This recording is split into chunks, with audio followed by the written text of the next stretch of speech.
This is the Go Maluku podcast. Yeah, man. Yannick, how you doing? I'm doing great, and you? all good, all good, all good. Yeah, we just let people come in a little bit. Yeah. For everyone that is that's tuning in right now, first episode of a new series, new web show, not a series, a web show, Go Maluku Live, where I sit down with Indigenous peoples, representatives, or interesting people that are allies to Indigenous peoples, and just pick their brain a little bit, catch up on whatever they're doing, or just have a chat about like building a reputation, what they're doing on the ground, their work, and many more things. So it was basically an idea that came up while I was launching the Tea Time, and then we went into How to Indigenous Now webinar series. And I was already doing on podcasts, like long form conversations, but I quickly found out that there's so many more people that I would like to talk to, but not everyone has the time to sit down with me like for 3 to 4 hours to talk about going in depth and about context about things.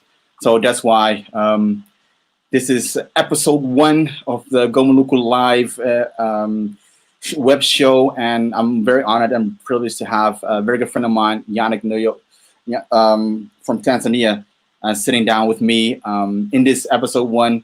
So Yannick, I don't know like how I can top this, having you on the show, and like I don't know like how go beyond this, being able to get you on a show. Like we met, I believe, Permanent Forum 2014. 2014. You were 2014. Sorry, yes. Project Access Capacity Training Workshop. You were one of the trainees, which is a workshop organized by Tribal Link Foundation. And I was a mentor back then. Yeah. So, well, definitely not. We'll jump into that. Like, what brought you to Permanent Forum? What did you do afterwards? Because you also did the MBA, you went to business school. Definitely keen to pick your brain about that. But before we jump into everything around that, let's give people that are watching or listening the comic, like any comic book, right? The episode 1. The first chapter, like who's Yannick, who were you when you grew up, childhood, who were your parents, something along those lines. Give people a little bit of context, and then we'll jump into this Q&A. Okay. Thank you very much, Ghazali. Like you say, it has been a while. We met in 2014 in Project Access. My first time in New York.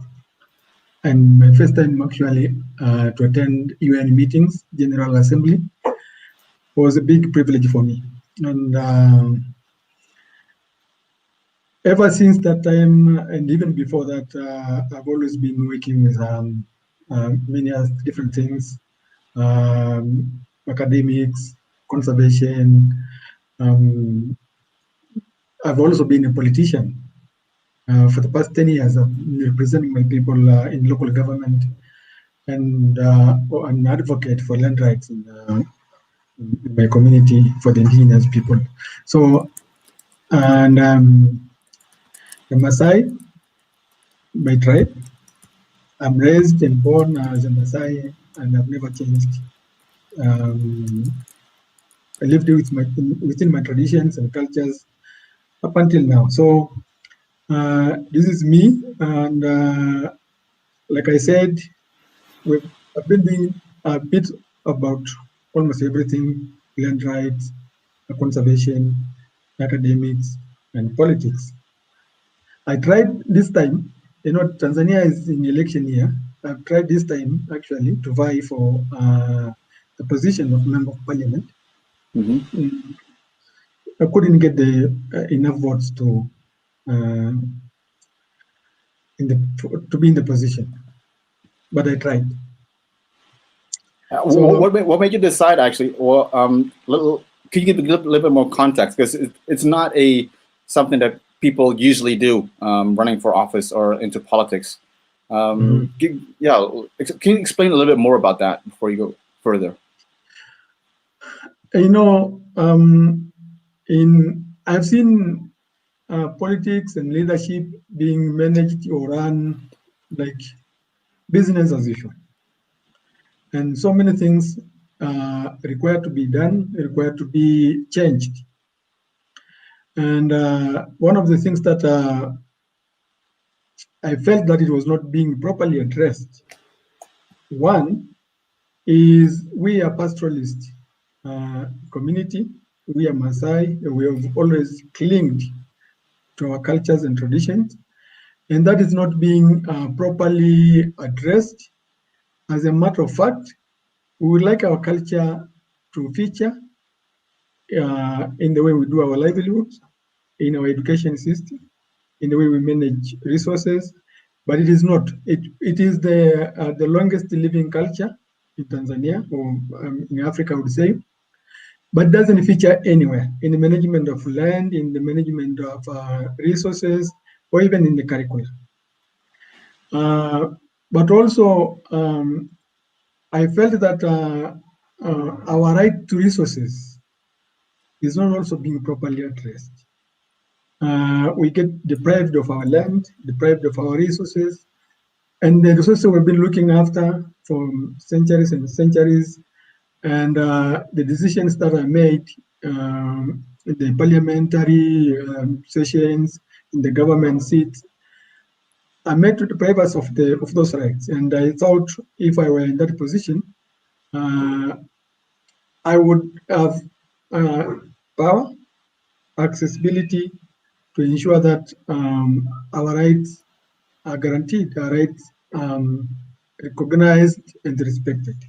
I have tried as a politician in the lower seat, but you know, the lower seats don't have enough power. We become recipients of decisions that are made up in the ladder, and I thought we try to stop most of the bad decisions, but we remained a bit somehow powerless. So this is why I said if I went to higher positions, maybe we will be able to reverse and actually make ourselves seen, recognized, and respected more. But also, we wanted to change the way poverty is affecting us. And one of the things that I said, if I were elected, for example, I would do is to ensure that livestock is taken more seriously as a means of a livelihood for people.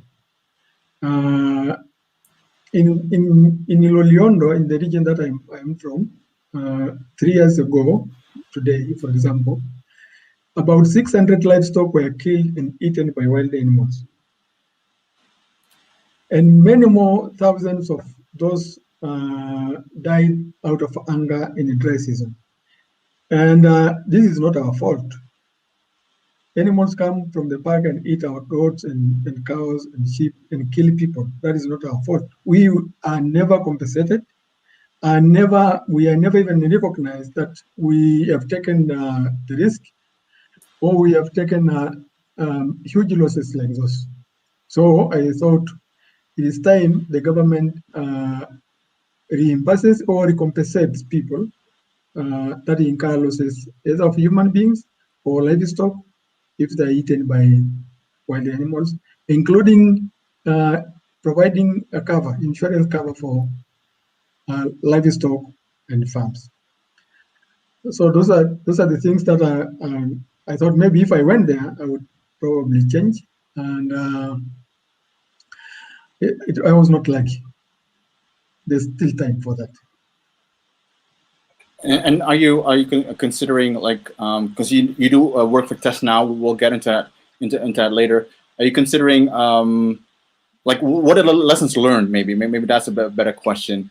What if you would run again? What would you do differently? so that you would be able to get that position? I'm not assuming that you would, but Okay. what are the lessons learned? Unfortunately, I did not get that position, not because of what I did not do right. Okay, it is unfortunately the system has been that way to favor certain kind of individuals, I would say. So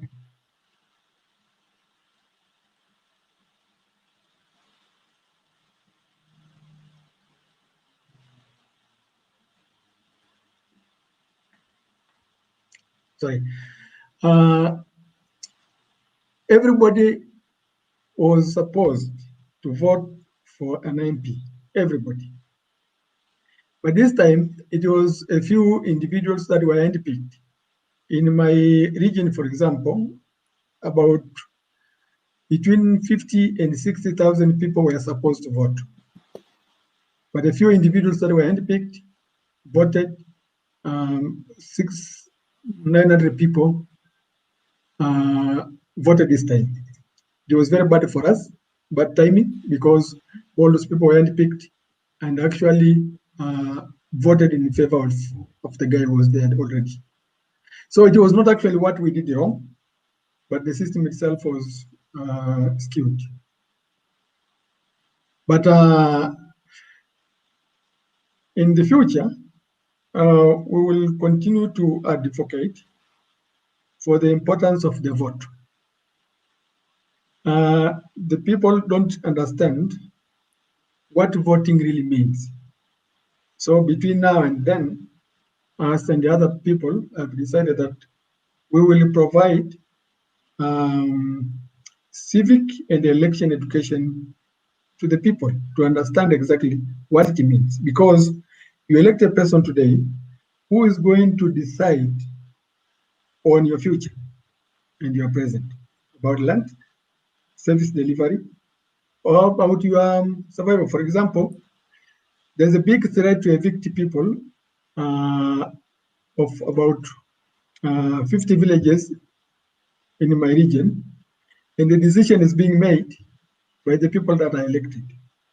So between now and election time, we will provide civic and voter education campaigns so that people will understand the value of the vote. And what platforms are you looking at to raise awareness about the right to vote, duty to vote? Unfortunately, again, democratic or civic space is shrinking in Tanzania. Mm-hmm. It's a bit it's not free, it's not open. Right. And the people we are targeting are local communities in villages who are busy looking to make ends meet. So we will utilize all the platforms that will be appropriate, including meeting the people in their usual or in their community platforms, in the villages, using also the media, the social, and the mainstream. For example, in 2009, we established the only community radio in Loliondo. It is the only community radio that is operating, and we will use that mostly to provide education, and we will use other platforms for lobbying and campaign to ensure that at least people know what it means or the impact of their vote. Right. So like just so that I understand, like the best way to reach in these people's in Tanzania in particular would be radio as well, probably some messaging, social media messaging would be the easiest to access those people. Yes. Yeah. Those would be the easiest. Mm-hmm. But to have effect, to become effective, we'll have to go to these people. 100%. Yeah, 100%. This is the only way we feel it will be guaranteed of efficiency, that campaign. Yeah, I think that is something that a lot of people people overestimate. Not overestimate. When they try to reach out people, they use only social media because it's convenient to raise awareness, but to create relationships or people to really believe in the mission that you're on, or voting or something else. You need to be able to sit down with them, particularly indigenous peoples, to sit down with them and have that one-on-one conversation, like that face-to-face conversation. And I think that is something that it like social media and everything, it makes it a lot easier, yes, but it does not take away the importance of having these in-person conversations.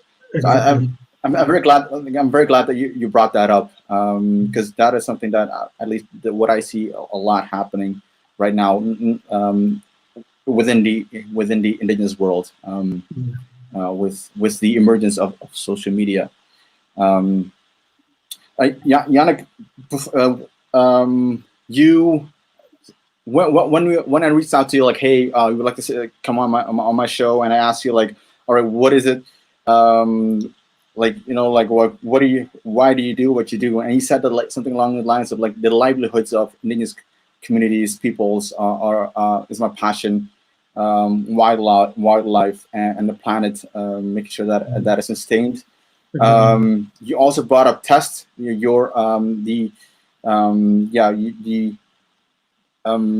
organization that you work for. Explain to the people that are watching a little bit what TEST is, your role in it as well, because I think you explained it a little bit to me over in the conversation that we had before, but I think it would be very interesting to a lot of people. Thank you very much, Ghazali. Like I said, we started TEST in 2017, 2019, became registered. And why? Because we as indigenous communities, live and possess, I don't know how much, but at least a big chunk of natural resources, land, waters, wildlife, in their natural state. But we do not have recognition to use our knowledge systems and practices to manage these resources. Science, in my view, is not proving 100% effective in providing the solutions that the people need in the present times to provide for sustainability. Everyone, everywhere in the world is crying that probably the path that we're taking is not going to provide us with the sustainability that we require.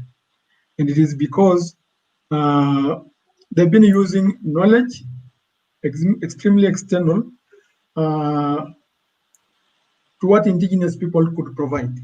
So we started TEST.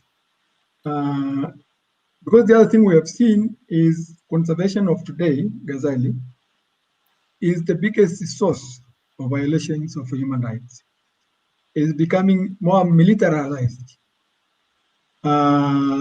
Evictions are occurring everywhere. And not just eviction, forceful evictions are occurring everywhere in the name of conservation. So we said we have to start an organization that will advocate for restoration of indigenous knowledge in the management of ecosystems, natural landscapes, because it's probably the only solution that can provide or guarantee sustainability of livelihoods of the people and livelihood of those ecosystems for everyone, because the knowledge and the practices of the indigenous communities is natural. you don't go to the class to learn those things. It is natural, and it coexisted with the natural world, wildlife, nature, and the land for time immemorial. To separate indigenous communities from ecosystems management and install external governance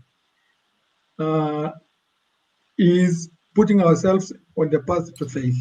So we said we have to start an organization whose responsibility would be to bring to the front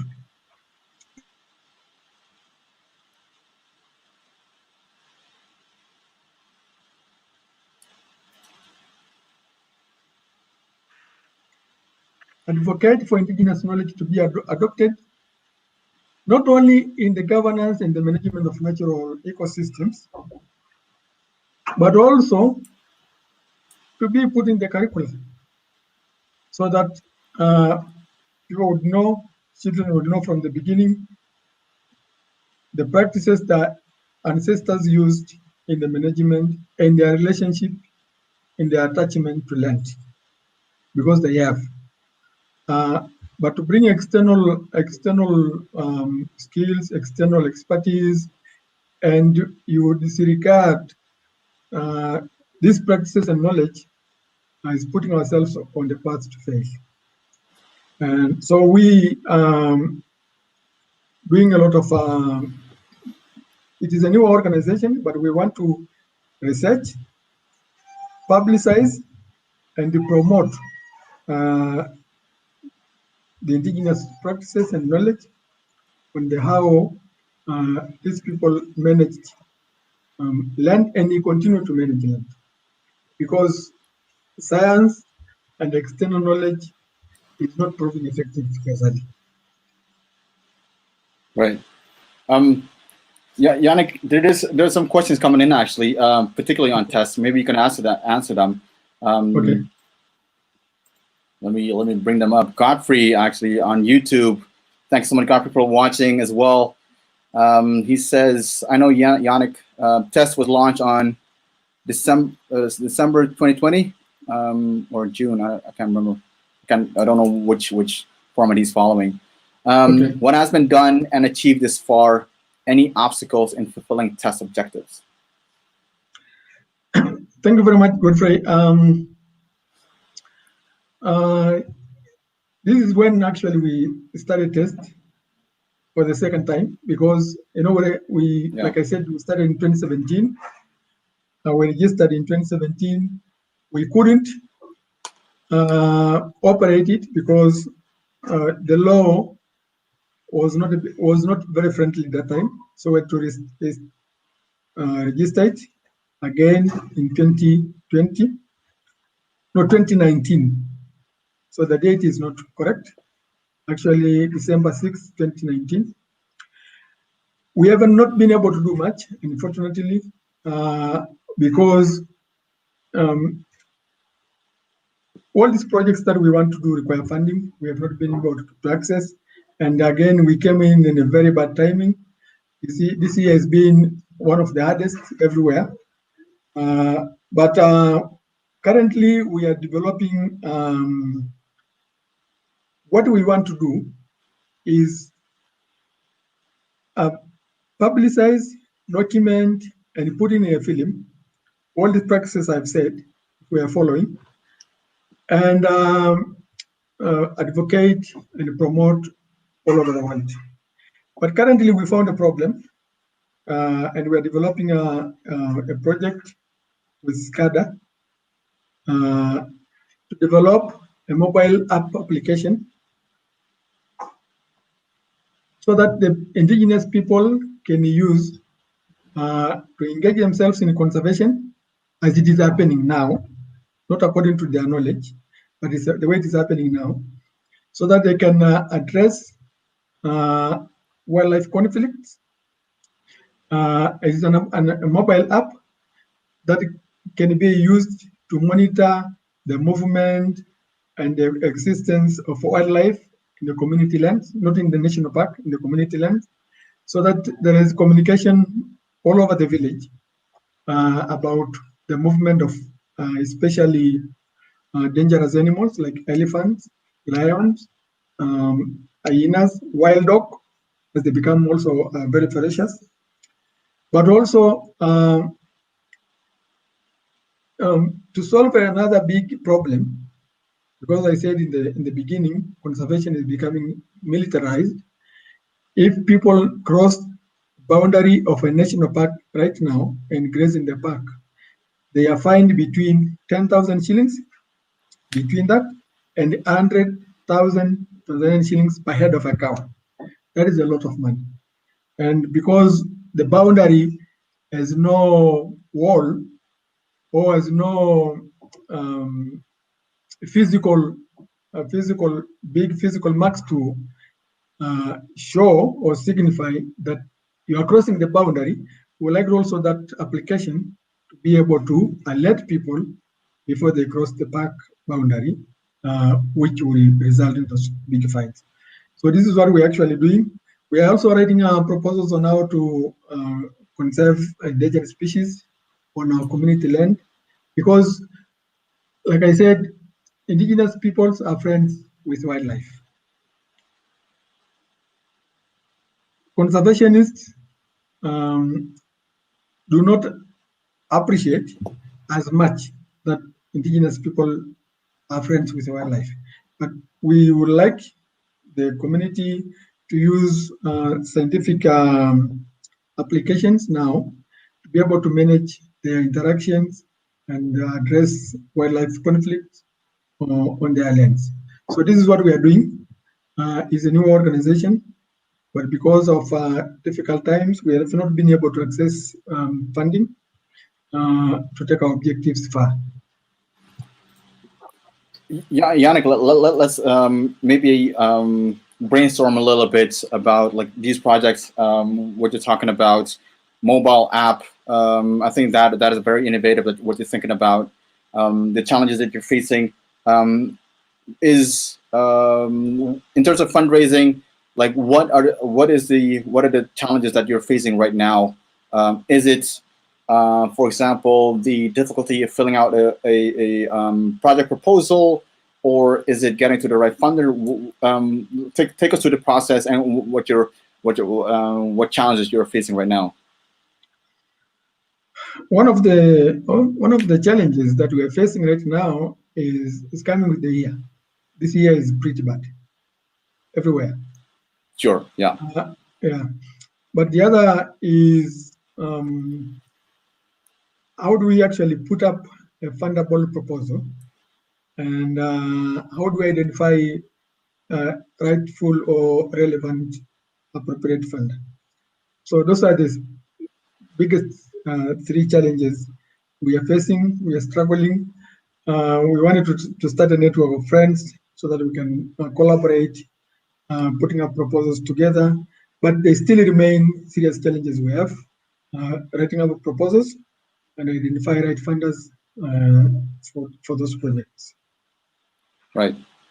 And how did you come up? Because for at least for this web show, I'll be inviting some people that are experienced, even have written books on grant writing. So I'll definitely put this question for them to answer. So give you a little bit more, tools actually to write, to do grant writing, project proposals, and everything else. Because you're not the only one. You're not the first one. Won't be the last one. And the thing is, despite yes, challenging times, but there's also there's still some opportunities, but you need to be able to see them, right? And I think it is might be a good idea to see like what's out there, what can help you in this for these projects. So definitely offline, I'll try to gather some organizations and some people that might be able to help you with this. With definitely for the mobile app, because you don't only need funding for that, but you also need like the technical expertise Exactly. The digital expertise, digital rights is also something that comes into play as well. And those are all aspects that that you need to look into. So definitely, like offline, of course, we'll talk a little bit more about that. Um, um, yeah, so wildlife conservation and mobile app. Really appreciate it. What's the project that you're still despite these difficult times that you still want to do things. There's all challenging times for everyone, but still having that positivity, that optimism. Really appreciate it because it is challenging times. Not everyone is can see some positive or be optimistic. Really Okay. appreciate it. Yannick, if I may pivot, not pivot, but also make a quick size up a little bit. So you launched the test in before the permanent forum, was it? No, after permanent forum, Okay. after 2014. Is that Mhm. correct? Yeah. What made you go like choose to select? Hey, I need to go to the United Nations right now to bring forward the issues that are concerning indigenous peoples in Tanzania or your tribe. Okay. Um, you see, like I said in the beginning, indigenous peoples have been suffering because of conservation for a really long time. And I don't say it is just Tanzania, it's almost everywhere. It's a global problem. But I got the opportunity to go and represent our ideas, our aspirations in United Nations in that time. And we were lucky, actually privileged, to come to that forum, United Nations Permanent Forum for Indigenous People. And my community particularly, is bordering the famous Serengeti National Park. And the park authorities have always been feeling that conservation is being threatened by a neighboring community, and they needed to expand it, the boundaries, to annex land that we use for our livestock and for our livelihood. And even the establishment of the park itself in 1959, when Tanzania was still a colony, a British colony, it was the Maasai actually that decided to leave, to give away Serengeti. If you say decided to leave, that would be an understatement, because in 1959, an agreement was written in English. None of the Maasai knew Swahili, leave alone English that time, and they signed on behalf of the community to leave. And so we left Serengeti for conservation, and we established clear boundaries using physical mountains that exist to this day, so the park cannot come and we cannot go back. But even after that, to this day, the park is craving to have more land from us, and they are doing that in the ways imaginable, changing policy, changing law, sometimes forceful eviction, and to go to speak to the United Nations was meant for two reasons. One is to recognize Maasai as indigenous communities, because unfortunately the government of Tanzania doesn't recognize that the Maasai are an indigenous community. So that was one of the reasons. But the second is to reclaim our right to the land, so that that can be restored and recognized. And so that was a perfect opportunity for me. And I would say we used it very well. Take us through like what you do, what your activities were, so people have an idea of because it was 2 weeks in New York, very, very intense. Take us through how you came with certain intentions to New York, and you landed in New York. What happened? First of all, coming to New York was a big experience for me. First time? Like I said, it was my first. But we came there, a diverse group of indigenous peoples from all over the world. From Asia, Africa, Australia, even the US, Canada. I've never imagined that there are indigenous communities in the US, but I found them there. So it was a big, diverse group. And for the whole week, we attended what was called Project Access. And the Project Access was to learn about how the UN works, how to present issues, how to draft issues to present to the UN, because the UN itself and the United Nations Permanent Forum for Indigenous Communities is a big gathering in itself. And people come from all over the world to attend that meeting. And not only indigenous communities, but government, organizations, conservation, development NGOs, all of them come to that forum. So the whole week, we used to learn about how do we access the services and the platforms of the United Nations. How do we draft statements to present to the United Nations? And we were very lucky. We managed and we drafted several papers that we presented to the forum. And in the following week, we actually attended the sessions, the actual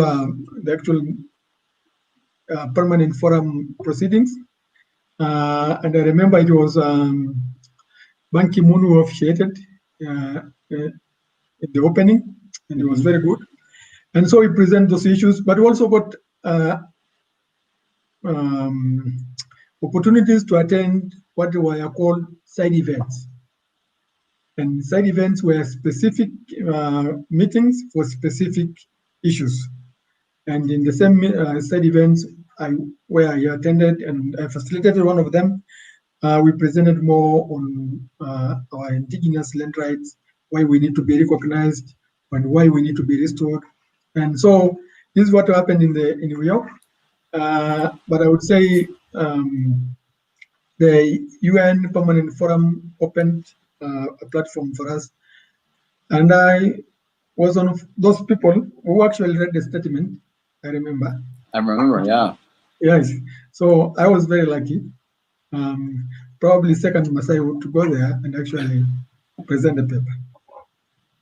Yeah, like so something that you said about so you organized the side event because that is something that a lot of people are not aware of and should be aware of, actually, is that a lot of people, indigenous peoples that go to the United Nations, they wait for the 3 minutes.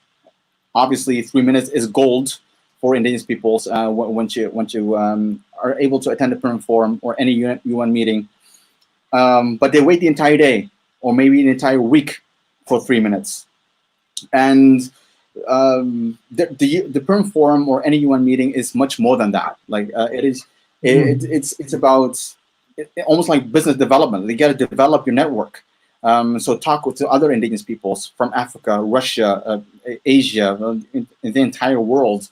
And one of the things, and I'm very glad that you brought that up, is to organize, host side events. Because instead of like spending 3 minutes on your own issue, you can spend at least an hour and a half on your issues, providing more context, doing more Q&A, which actually much more valuable to indigenous peoples because you can go deeper into things. You can go deeper into context. So I'm very glad that you brought that up, because I see too many indigenous peoples. Obviously, during Corona times, not at the moment, but before, too many indigenous peoples having found a seat with a microphone at the Prima Forum as their win, and waiting for the 3 minutes the entire day, which is obviously you need to be able to sit in your seat once they call upon you, but make effective use of your time is very important. Anything that you brought home from the Prima Forum, like anything that maybe a network coalition that you created, what is it that you've hopped on a plane back to Tanzania and made you feel like, yes, I did that. Like that I can bring something home. First of all, to reiterate more about the side events. Sure. Yeah. I felt, the side events are more specialized, more focused meetings on specific issues, and after we learned about their usefulness, I registered myself for many more side events during that week, and all of them proved very useful and productive. And like you said, I brought back a lot of network and friends. We have kept communication. We have kept sharing resources, sharing ideas up until this day. An example is you. We met and we've been able to keep in touch, and see now we are here. And this is, so the network and the friendship that we have started is live, and we engage. And I met a lady in one of the side events we attended, and also a colleague from Kenya. We were facilitating that side event. She was working for a conservation organization, then when she moved to the World Bank, and you cannot believe she came close to my village. Really? So yeah, and so we started a network. If you remember Nick, you remember Nick, a guy we had from Australia. Yep. Yeah, I remember him. Yeah. Okay. So we communicate, we share valuable information and resources in our conservation activities. And so it is proving to be very productive, very useful, because you start a network of friends, you start a network of partners that tells exactly or mostly what you do all the way down the line. So that trip to New York was very good for me. I remember, I said him, but it's her actually, Michaela, right, from Australia. Yeah. Yeah. I think that when she talked about the mobile app, like she popped into my mind. Like she should definitely connect with you, because like in terms of digitization of indigenous rights, like she is my go-to person to talk more about that, and she'll be on the show as well further down the line. Right now you're working at tests. Anything that you brought from Project Access Forum, let's focus on Project Access for example, that you brought into test. You talked about a little bit about statements, drafting, and reading and everything else. What maybe, like, it could be like small things or big things that you felt like this is what I brought into test from the Project Access or the Prima Forum.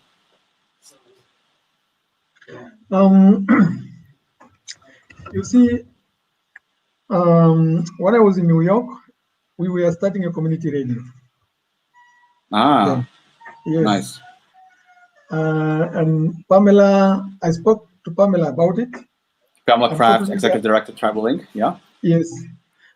And she took me to CBS. Yeah, in New CBS. York, Yeah. SBS radio, and we met those guys there, and they kind of agreed at one time to volunteer to train people in digital broadcasting. But as you know, Project Access was mostly about how to work with the UN and how to get access for indigenous communities in the UN platforms. And how do you, because as you remember, one of the days in the first week was to meet with the funders. Actually, this is the message I brought back home to test, to maintain that interaction with the funders. Like, for example, there was a guy we met, he's working for UNDP, GEF, and I met him again in Geneva 2017, I think. And we have started, actually, I brought that message back home. How do you access the funders? How do you work with them? And who is actually out there? And how do you get accreditation to work with the UN and access UN platforms and institutions? I think that was the key message that I brought back home, and I'm trying to use it now as I work with Fortest in developing programs and projects and establishing up key partnerships with people in globally, actually.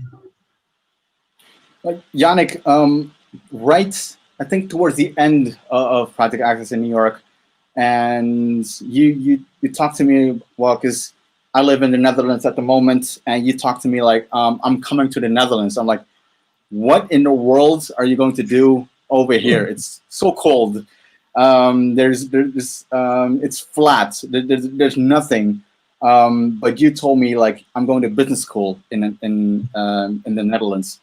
What made you, obviously, like there's so many options around the world to go to business school. What made you go to Netherlands actually, and how was that experience of business school?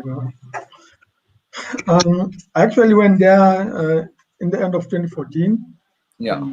To pursue an MBA. It is kind of MBA. This is why I went. Typical for my kind of work, because it was called travel work study. Because you go to Netherlands twice a year for 2 weeks. No, once a year for 2 weeks. Okay. For 2 years. And then you study at the same time you work. So it was a relevant course of study for me at the time. And also I managed to secure a scholarship. And it is just an MBA that gives more value to what you do every day. You study using examples of the work you do every time. So it was very relevant for me.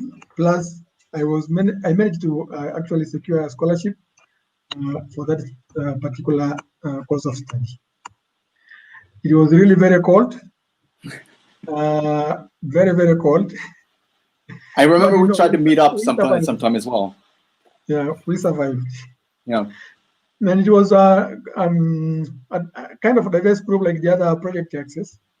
We came from everywhere in the world: Africa, Asia, Latin America, and we all of us met there with these interesting stories. All right. Yeah, it's I remember we were chatting back and forth trying to meet up, and then you were somewhere and I was in a different country. Yes. Unfortunately, yeah, that happened way too often. That at some point you finished the whole the business school thing and left already. But definitely, like next time you're if ever you come back to Netherlands, just let me know, and I'll definitely take a proper tour. Yeah, I will. In the summer when it's hot, I will go there next time. Yeah. Well, yeah, definitely. I love that. Yeah. Yannick, we've got a couple of questions coming in actually. So, and we're almost coming to the top of the hour. I just want to throw in some questions. Let's see. Susanna Nordland, thank you so much for your question. Asks, actually, ask your opinion about this. Since the government keeps coming up with new ideas for land alienation, isn't it time to, instead of under increased repression, trying to stop these plans, just be bold and reclaim Serengeti? That's bold. Well, this one is big, because Serengeti was not given away properly. It was given away in the malicious, bogus treaty, I would say. Because imagine an agreement drafted in English and translated only to the Maasai. So reclaiming in the sense would be easy, but no, not in that sense, because Serengeti is an international, has an international status. You take the Serengeti, Europe complains, US comes in, even Africa itself would also come in and intervene. But it is an idea actually to stop further land deprivation of the Maasai elsewhere. So it's also looking at it.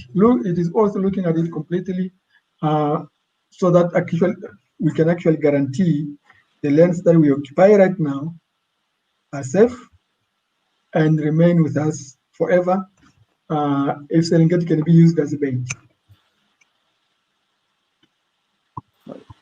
Oh, I have a number of questions coming in right now, because I think you're triggering some people, some brain cells with people.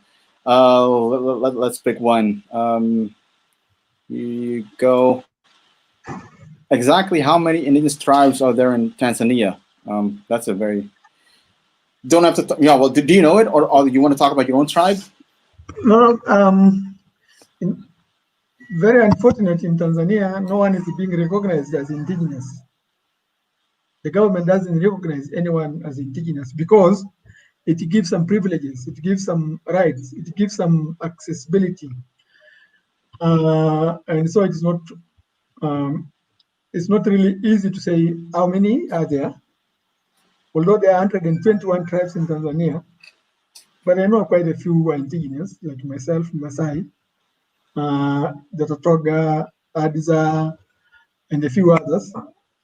And so we in Tanzania proclaim, given all the characteristics and all the cultures and all the traditions, being indigenous. So the Maasai is probably one of those indigenous communities in Tanzania, living in a few regions, Arusha, Manyara, and down south. Another one. What are some examples of indigenous traditions of Africa? Of Africa, my goodness. Let's try to focus on Tanzania, maybe. That's a big one. But given the timing, it would be safe to speak about my own community. That we have indigenous traditions and cultures almost for everything, for how to live the land, how to do ceremonies, and how to bring up people and group people in certain age groups and for certain reasons. So we have age grouping systems that is used to maintain discipline, that is used to maintain responsibilities, and that is a division of labor protocol.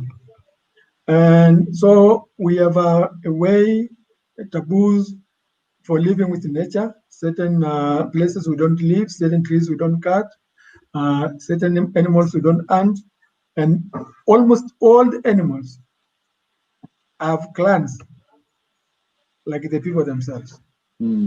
So we identify wild animals in the wild as belonging to certain clans of the Maasai.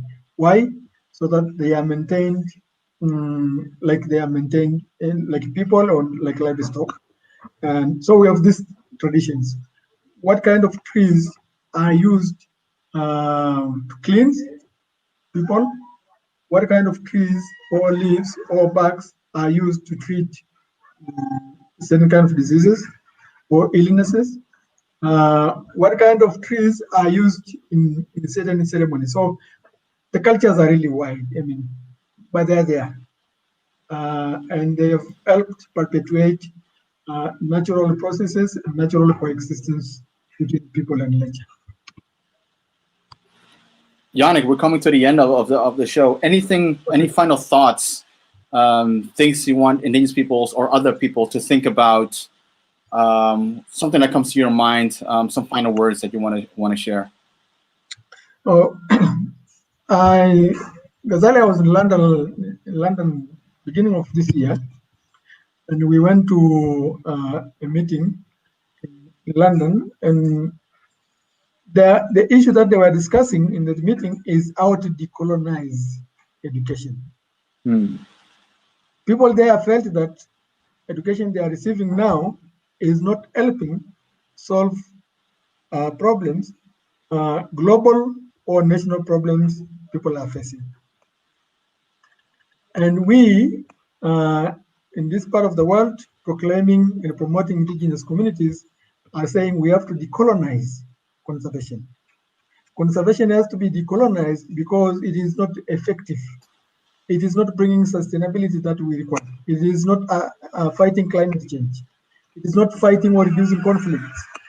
So my final words is, if we have to provide for sustainability of natural processes, natural ecosystems, and livelihoods of the people, we have to reinstate and restore indigenous cultures, indigenous knowledge and practices as they provide that natural and traditional attachment for people and the land. Yannick, if people want to follow you, follow some progress that you're making on tests, community radio, the mobile app, where can they find you or talk to you? Okay, we have a website, www.testtrust.org. That's where you can find us, or Twitter, Testy Ecosystems, or Facebook, Testy Ecosystems. But the website is a key because you got all these other links. And so remember the website, or email info@testtrust.org. So the website is www.testtrust.org. And that's where they can find the community radio initiative as well, because I see some questions coming in as well. Yes, they will find community radio plus other of our partners there. Yannick, thank you so much. We're definitely going to talk a little bit more, I think, whenever you have time, about decolonizing conservation, because I think that is a recurring subject amongst Indigenous peoples, and I think that's we could definitely talk more about that, but definitely not within 1 hour, unfortunately. So we're trying to think about some formats so we can talk more at length about decolonizing conservation. Thank you so much for your time, man. Really appreciate it, and everyone else watching and listening.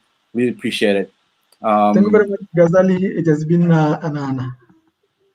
No, honor is all mine, man. I'm so humbled to have you on the show. Appreciate it. Appreciate it very much. All right, man. Thank you so much, and we'll see you soon. And greetings to everybody at Project Access. I will. Anybody you have touching base with. Yeah, let's create a chat group for that, and bring out like a reunion kind of thing. Exactly. Yeah. All right, man. Have a good day. Asante sana, you too. Bye bye.